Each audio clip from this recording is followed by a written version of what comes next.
Brigade Serangan Udara Rusia terpantau meluncurkan mortir ke parit pasukan Ukraina di pinggiran Artemovsk. Penyerangan ini disebut dalam upaya pembersihan sisa-sisa pasukan Ukraina.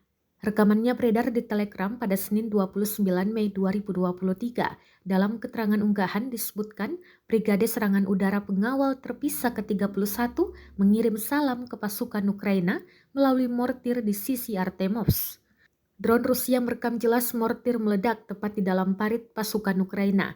Namun sayangnya total pasukan yang dieliminir tidak dirincikan, termasuk total kerugian dan amunisi yang dimusnahkan tidak disebutkan jelas. Kendati demikian, rekamannya telah menuai berbagai komentar dari warganet.